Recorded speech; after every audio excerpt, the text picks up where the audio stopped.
guys, what's up? It's me, Thomas. Tonight we're back here with the kill count, and tonight, well, time to see where the new founding fathers started off.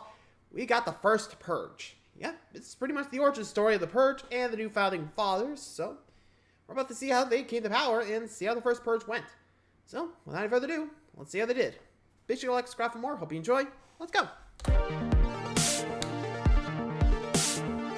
Here we go. Welcome to the Kill Count, where we tally up the victims in all our favorite horror movies. I'm James A. Janice, and today we're looking at The First Purge, released in 2018 as a prequel to the first three Purge films. The Purge series, of course, centers around the annual holiday in a fictional timeline of the United States where crime is made legal for 12 hours, resulting in lots and lots of murder. The series became increasingly political as it went on, with franchise creator and writer-director of the original trilogy, James DeMonico, exploring how such a lawless holiday would affect the disenfranchised of America. The First Purge, by which I mean this movie, not the original Purge film, damn that's confusing, is no exception. It shows how this whole experiment, right from the get-go, was used by the privileged in power to take advantage of those less fortunate. I covered the original Purge trilogy last summer, and the experience still gives me nightmares. Kill counting those bastards took days of frame-by-framing and looking for bodies in the background. And when it was all said and done, election year, the third Purge film, unseated the Belko experiment as the new kill count record holder with 116 victims. It's held that title for the past 8 months, because in the 50+ movies I've covered since then, not a single one of them has had a higher kill count. Pretty damn impressive. But does that all change today?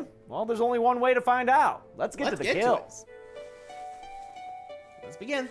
The movie begins with a scary, scary dude telling us what he does in his spare time. Nice, This insane motherfucker is named Skeletor, and he's being interviewed by a government stooge about the best way to release all the hatred and anger he has inside. Just a fucking purge! All the shit that eats me up! Purge. Okay. Interesting term. Yeah, interesting enough for a title card. Red, white, and purge, baby. A news montage shows us the present condition of the US of A, and it's not very good. There's high unemployment, another housing crisis, an opioid epidemic. Sucks that that last one's real in our timeline too. All this turmoil has led to a third party having some unrealistic success. It's the new founding fathers of America, who, the movie notes, gets most of their funding from the NRA. That gun money and a healthy dose of both sidesism wins the NFFA the White House, and milquetoast President Bracken promises America that he'll make everything okay. Bump on over to Staten Island 2 days before the experiment, as the Purge is currently being called. Instead of the nationwide Purge we know from the other films, this first iteration will be restricted to Staten Island as a sort of laboratory of purgeocracy. The government has set up trailers here to conduct more close-up bright white interviews, and these give us all the exposition we need to know. Participants in the experiment will get $5,000 just to stay on Staten Island with a tracking device in their arm, and could make additional money if they engage in further participation. You mean kill someone? If you feel compelled. All these poor people are lying. Yeah, but unfortunately for them, and luckily for us, not all people want to just stabby. If only they knew. Wah, wah. You know the drill. Anyway, moving along. Signed up to partake in what they see as easy money. They don't need to kill anyone or commit any crimes. They can just stay home and make $5 grand. But some people think this experiment is messed up, which, you know, it is. So there are some lively protests outside the trailers led by activist Naya. Naya is played by Lex Scott Davis, who was Toni Braxton in that one Lifetime movie. And she lives in the nearby Park Hill Towers, a low-income housing project based on the actual Park Hill apartments of Staten Island, which had high crime in the 80s and 90s, and which is where the Wu-Tang Clan comes from. And I hear they're nothing to fuck with. Naya lives with her brother Isaiah, who is not very happy about the leaky condition of their low-rent apartment. As the protesters chant "Do not purge," CNN's Van Jones, playing himself, interviews NFFA Chief of Staff Arlo Sabian, a kind of Sean Spicer-looking dude who defends the purge alongside behavioral scientist Dr. May Updale, played by Aunt May Parker, Marissa Tomei. I still can't believe they made Aunt May so hot. Dr. Updale came up with the experiment, but promises that it isn't political. It's just a way to help people vent their emotions. The protests are observed by local drug kingpin Dimitri, a cool, calm, and collected Stringer Bell type, whose allies include 3 loyal lieutenants and a trio of retired OGs. And we the Three Stooges on our best day. Mo, Larry, Jerry Curl. D calls a business meeting and tells his crew Nice. they're not allowed to participate in the purge because it's too much a liability for him and his drug trade. One dude, capital A, whines that Dimitri should allow them to observe the holiday as they please. But this chick Blaze shuts down that insubordination in a jiffy. Dimitri's drug trade includes corners like... Honestly, if I was running the gang and I heard about a purge, I'd be like, look, right now, we don't need to make enemies. So even though it's legal, do not kill unless you're attacked first, okay? We don't need to start a drug war after this, okay? We don't know if this is going to work, if this is going to be a yearly thing. So don't do anything stupid. Got that? I mean, just saying, usually hot-headed idiots usually fuck it up. And something tells me I would keep an eye on A. You know, just make sure he's not going to do anything. Anyway. Like this one, which is one chessboard short of being straight out the wire. Isaiah is secretly working here in order to afford better living conditions. And it's an unenviable entry-level position, since it means having to deal with crazy customers like Skeletor. You know what? I'm sorry. Maybe I shouldn't be saying such mean things about this dude. I might just be judging a book by its cover. Oh, he's got a razor in his mouth. After slashing Isaiah in the neck with it, he runs off tee-heeing as the corner crew unsuccessfully shoots after him. Naya comes home and sees her brother's neck wound, so she heads to Dee's office to yell at and hit him. Turns out these two used to date before he got into the whole drug dealing business. Dee says he had no idea that Isaiah was working his corners and invites both of the siblings to stay with him during the purge so he can keep them safe. Naya appears to consider it until Dee also says that he'll take care of Skeletor, and that drives her away from him again because she ain't down with this gangsta life he leads. We all have to make choices in life to heal or to hurt, and you chose the latter. Damn, Dee. Looks like it's gonna take a lot to unbreak her heart. Placed on leave from his corner job, Isaiah turns to purge participation for income, and his orientation includes a purger starter kit that contains the blue Batesia flowers that have been a symbol of purge support since that very first movie with Ethan Hawke and Queen Lita Headey. Don't forget to buy your blue Batesias. Show your support for this important evening. Although I think they forgot about them entirely in Anarchy and Election Year. Oh well. Isaiah's starter kit also includes some contact lenses that serve a dual function. They're recording devices, and they look fucking awesome. It's like Minority Report on your eyeball, son. An hour before the first purge begins, the bridges to and from the island are closed and people are out with their Armageddon signs. Some Staten Islanders, like this lady Louisa, played by Dexter's Lauren Velez, and her daughter Selena, take refuge inside a church. These people aren't sticking around to commit crimes, they just want that government money. $5,000 to stay? It's life-changing for us. Naya is staying to help out around the church, and Isaiah lies to her that he's safe off the island, even though in reality, he's sticking around to go all He-Man on Skeletor.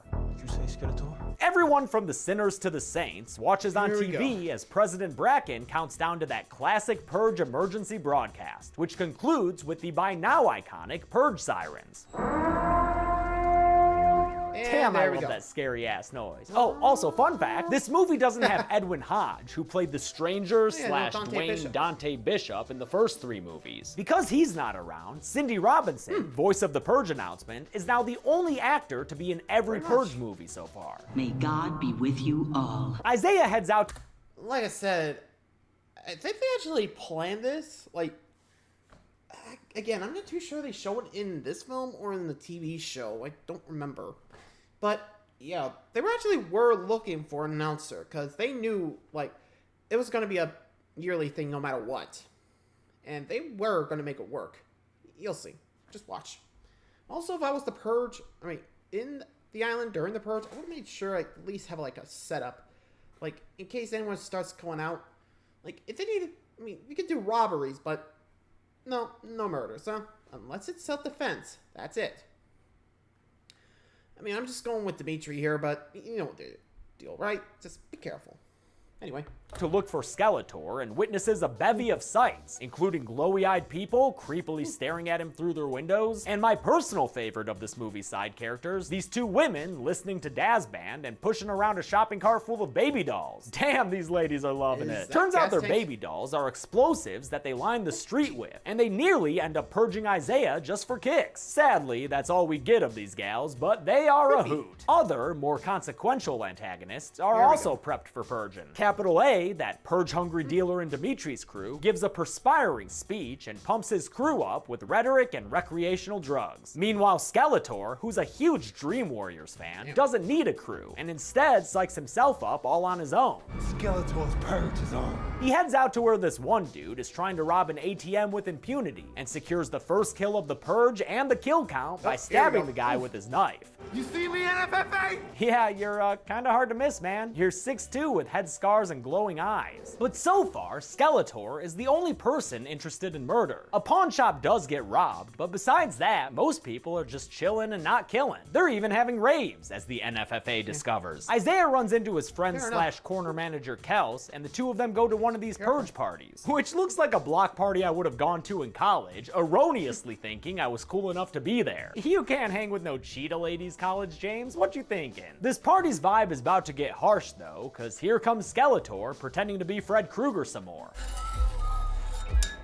A mermaid lady just can't help herself from docking against Skeletor. Not sure what the appeal is there, especially since all he gives her in return is a stab to the stomach. It's the first of 3 kills here that he dances his way to in the crowd. The next is this Toonyards looking woman he stabs in the back, can't even say sorry to bother you to her, Skelly. And the last is this super normal looking dude who just loves block parties, I guess. He gets stabbed in the stomach a whole bunch of times, and it's his murder that gets noticed by the other partygoers. They all run off as Skeletor yells after them, except for Isaiah, who steps out to enact his revenge. But the young blood doesn't have the mettle to go through with it, and Skeletor knocks the gun out of his hands, scaring the kid away and taunting after him. I'm the knight, Isaiah! I'm gonna find you! Isaiah takes refuge inside a building that's full of more glowy-eyed ghouls, but he manages to hide from them in a back room. Yeah, dude, maybe close your ring light eyes when you're hiding from people in the dark. Or, yeah, just take those contacts out. News of Skeletor's killing spree spreads to Sabian and Dr. Updale. She gets excited about psychological releases or some shit, but Sabian ain't ready to call it a success until the Park Hill Towers get involved. And right now, they're still quiet. Skeletor's kill cam is also aired on the news and seen by the Staten Islanders taking sanctuary, including Naya's friend Dolores, who just a little bit ago was having fun sneaking swigs at the sermon. It tastes like old man ass. Don't ask me, I know. Way to ruin a good time, Skeletor. Isaiah calls up Naya and confesses that he's still on Staten Island, so she heads out to help him into the purge night that's starting to get rowdier with stuff like street arson and sewer snares. That trap leads Naya to getting sexually assaulted by a nasty looking dude with a baby face mask. But thankfully, she pepper sprays him and runs away, shouting overt but accurate political references while she does. Pussy grabbing motherfucker! She arrives at where Isaiah is hiding, but gets attacked by Skeletor, who begins to slice into her neck before Isaiah runs out and stabs Skelly in the back, messing him up enough to allow the siblings to escape. Throughout all this, Dimitri has been lying low, but still can't escape danger since he almost gets assassinated by a pair of call girls who are named Elsa and Anna in an apparent reference to Arendelle royalty. Wait, who's Arendelle? They try their darndest to kill him, but after they fail, Dee learns that they were sent there by Capital A. So later, when the rebellious underling meets with the ladies and tries to claim his crown, he and his cronies get surrounded by Dimitri and his loyalists. You can't purge me, man. I purge you. Dimitri puts the insurrection down quickly by putting the cap into Capital A. He also has his crew shoot down the lowercase letters who were with A, giving us a total of 3 new kills for the count. As for Anna and Elsa, he lets them live but banishes them from the island. You know, snuff out their torches, not their lives. Sabian is still all whiny about how people aren't purging at predicted levels, even though Dr. Updale tells him, tough titties, that's science, bitch. The NFFA put a lot of faith into this evening. If it's deemed ineffective, the entire regime could be judged as a failure. I told you that science does not obey the laws of politics. He goes off and makes a phone call, which might just have something to do with the people Naya and Isaiah see on their way back to the church, riding around flying nationalist flags. This is when the First Purge really becomes a purge movie. And you know what that means. Frame by frame kill counting. While Updale watches a news report about how purgers are starting to wear masks, we get 6 kills to add. There are 3 people lying on the street back there, and a 4th person hung up and getting beaten to death. I'm assuming these 4 are all dead anyway, while the 5th victim is definitely dead, having bled out on the sidewalk, and a 6th one is seen being dragged down the street, also probably dead. Dimitri is on his way home with his lieutenants 7 and 7 when they're hit by a flaming ice cream truck. Hope all the grenadine didn't burn up. I need that for my ice cream treats. Dee watches. Yeah. Oh boy. Not good. And, yep. things are ramping up. As the NFFA, like I said, will make this thing work no matter what, even if they had to bullshit their way to it. Poor Updale. Things were going as she wanted it, but when it didn't fit with the, NFFA's, ideas, they were pretty much saying, screw you, we're making it about ourselves. Goodbye. As armed men shoot down some dude at the back of an SUV, giving us another kill for the count, but the real increase in numbers here will come at the hands of Dimitri himself. First he breaks one of these dudes' necks, and after grabbing the guy's gun, he quickly disposes of the other 3 guys there with some downright John Wickian efficiency. As he calls for backup, Naya and Isaiah get back to the church, only to find a very difficult to watch scene, one that's sadly reminiscent of the real-life Charleston church shooting of 2015. Very evocative imagery here by Gerard McMurray, who took over directing duties from James DeMonico for this 4th Purge film. Looks like the only... Actually, I think there was actually a lot of backlash because of that scene. The church one. You know why. Hate groups gotta hate, but sometimes I feel like they just don't need to. They just gotta feel bad for, the people that become the victims, They didn't do anything wrong, and yet people hate them for it. Sucks. Anyway. Survivors here are Luisa and Selena, and although they say there are more dead inside the church, I can't count what I can't see, so I'll leave it at the 3 we see clearly on the steps. Don't worry though, I can add 18 more kills from some monitor footage. There's 1 person on fire in that bottom left screen, 1 dude who runs into a bullet bottom center, 8 people run over by an SUV in the upper right monitor there, 1 person being dragged to their death in the lower left here, another person falling victim to a drive-by, upper right monitor here, and finally, 6 people being executed against a brick wall there. I can't discern enough from the other images to know if there are any more kills in them, but I'm doing the best I can here, people, okay? Dr. Updale is confused about the sudden influx of violence from these late arrival gangs, so she uses security cameras to track where they came from. She finds their spawn point and realizes that they're not local residents, they're mercenaries, who are now on their way to crowded low-income areas. And they know where those are because Sabian has been feeding them tracking device info. You're making it look like people are participating because there wasn't enough purging. Sabian reluctantly fesses up and says that there are just too many people to take care of in the country, so the NFFA is trying to save Social Security through legalized murder. I guess it was either this or taxes, and boy, do people hate taxes. Updale expresses regret over the experiment and tells Sabian not to do this, but he says it's too late for that and leaves her in the custody of his goons. Dimitri and his crew also figure out that the dudes he killed were mercenaries. Like Blackwater back in the days. On Merc Radio, WKLL, they hear about a corner that's been hit, and it turns out that 8 of Dee's dudes were gunned down there, as we see in this long shot that makes my job counting bodies much easier. Among the 8 victims there is Kels, Dee's sergeant on the corner that Isaiah worked. I think he was probably at like a Bodhi-esque level, like season 4 Bodhi. Naya and co are hiding from colorful Klansmen and trying to run back to the towers as we get a montage that gives us more kills. First, there's a dude doing a cool fire stunt who I'm just assuming didn't survive the flames. Man, I love fire stunts. And then another nearly dozen kills when we see a bunch of cops on a baseball diamond killing 1 dude before a wide shot shows us 10 other victims on the field. Play ball! They make it back to Naya and Isaiah's apartment, where Luisa makes Naya promise that she'll protect Selena no matter what. Obviously, Luisa. Anything for Salinas. Their party gets more festive after Dolores shows up, unharmed but in need of Pepto-Bismol. Then I get the bubble guts, tried to run home. Oh, but it gets better, because I shit on myself a little bit when I was on my way home. Hey, that's how bubble guts be sometimes. Dimitri and his crew raid their armory of guns and explosives, figuring that they have no choice but to fight back against the government's mercenaries hired to kill them.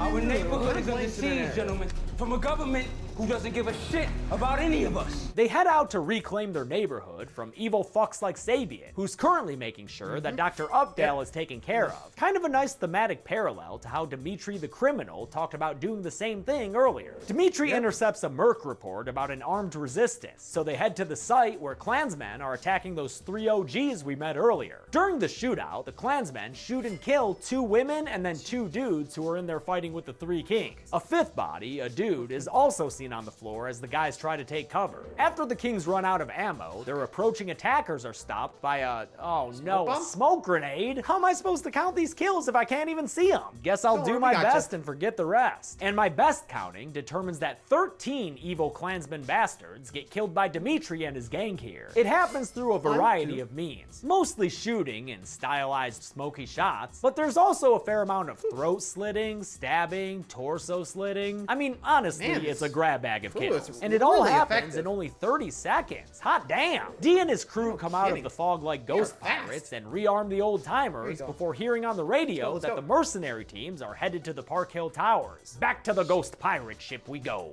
They get there and see armored trucks headed to the towers, but they don't see the drones approaching them overhead and targeting them all as armed enemies. The only one who does notice is Lorenzo, one of D's lieutenants, who shoves his boss underneath an SUV for safety and then is promptly killed by a hail of bullets. D watches from beneath the vehicle as the rest of his crew is put down, including Blaze and 5 nameless members of the entourage. 7 and 7 survives long enough to encourage D onward and give him a deathbed fist bump, but I'm assuming he dies shortly after Dimitri heads out. Naya and the others see the militia storming their towers and decide to bunker down while Dimitri calls her up with some intel from the ground. They're gonna move from floor to floor, killing as many as they can, okay? You're on the 14th floor, so you got time. Wait, floor to floor killing? Oh Yep. no! Yeah, these racistly clad soldiers, called the Smileys, and their leather gimp pimp daddy General Smiley are about to make my job miserable as they tactically murder everybody they see. Dimitri gets in on the first floor and finds immediate evidence of their efficiency when he sees 9 people murdered in the hallway. Some dudes, some ladies, some unknowns, while the Smileys kill another 3 on a higher floor, putting an end to this resistance in residence. Yo, Purge movies are fucked up, dude. I don't know how I'd count off-screen kills, where the only thing we see is the mercenary shooting. So our next additions to the list are 3 Smileys themselves after they come across Dimitri in a stairwell. He shoots one in a doorway and kicks off a fantastic action sequence with some awesome fight choreography by stunt coordinator Hank Amos. I love the long takes tracking this crazy fight. D kills a second mercenary by shooting him in the chest with a rifle, and he finishes off the last dude, who's wearing a blackface-inspired face mask, by choking him to death with his bare hands.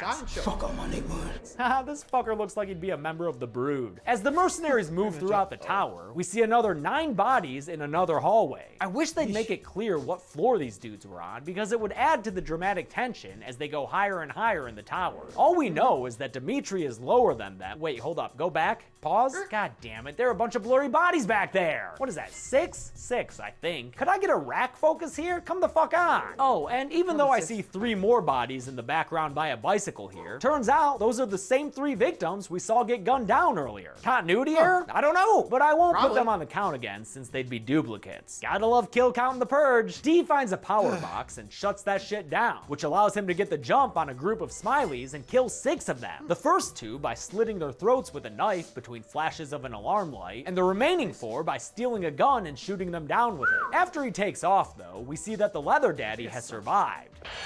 We've got a problem. Yeah, someone's in for a paddling. We finally get that tension building I wanted earlier when flashes show that the Merc squad is getting closer and closer to the 14th floor. While Dimitri is, what, is he ahead of them now? I'm actually not sure. Naya and the people in her apartment have barricaded themselves in the bedroom with only a single gun between them. So when the Mercs come a no-knocking, they have to take them down by shooting them in the legs and then stabbing them to death with kitchen knives, which Isaiah and Dolores do with vigor. Damn, I bet she ain't even thinking of her bubble guts now. Another Merc hears the commotion and heads back towards their room, but after he gets inside, he's killed with a headshot by an off-screen Dimitri. Coming in clutch there, D. Dolores delivers a painfully bad line about the reunited ex-lovers. Little Miss Naya and Dimitri Simba, the big fucking dog of Park Hill. And then they prepare for a final stand, a daddy stand. Daddy and his boys show up and shoot into the bedroom for a little while before breaking out the big gun, a freaking rocket launcher. Before they can use it though, they're interrupted by Skeletor, who's here out of nowhere with a Skello hello.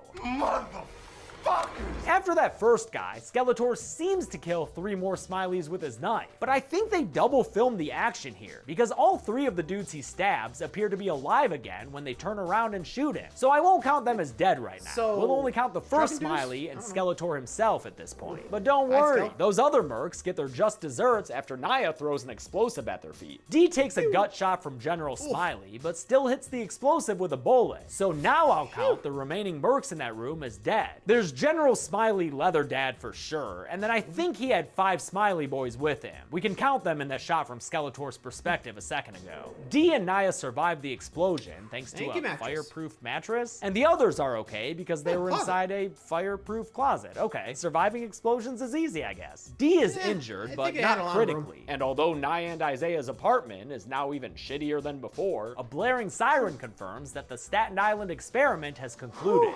It's over?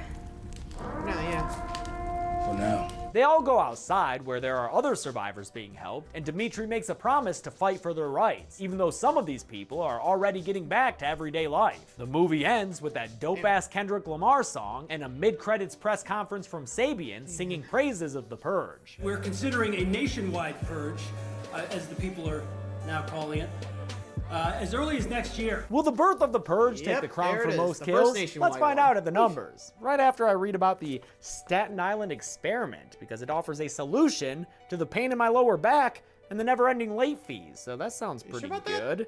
It's an investment in my future. Yeah, I think this sounds pretty good. Paid for by the NFFA. I think I might do this, James. so I'm gonna look this up online real fast, then we'll count those numbers. Watch your back, though. 133 people died in the First Purge, meaning, yes, my friends, election year's reign is over, because the First Purge is the deepest. Baby, I know. The victims included, I think, 60 men, 12 women, and 61 of unknown gender, thanks to all those background bodies. And with a runtime of 97 minutes, that left us with a kill on average every 43.76 seconds? Holy shit! I'll give the golden chainsaw for coolest kill to the 3 mercs who Dimitri killed in the stairwell, simply because of the awesome way that whole scene was filmed. Props to Dee's actor, Ilan Noel. He really brought it in this movie. Dull Machete for lamest kill could be literally anyone else. So, here, hallway victim number 12. Yeah, those legs right there, I guess. And that's it. The First Purge came out in 2018 and was followed by a 10-episode season of television on USA. I haven't seen that yet, but it got renewed for a 2nd season, so that's good? I don't know. Let me know what you think about it. I'll have another episode for you next week, but until then, I'm James A. Janice. This has been The Kill Count. Thanks a lot. And there we go. What do you guys think? Because, goddamn, they know how to work it. Well, so with that one, thanks for watching, guys. Till next time, see ya.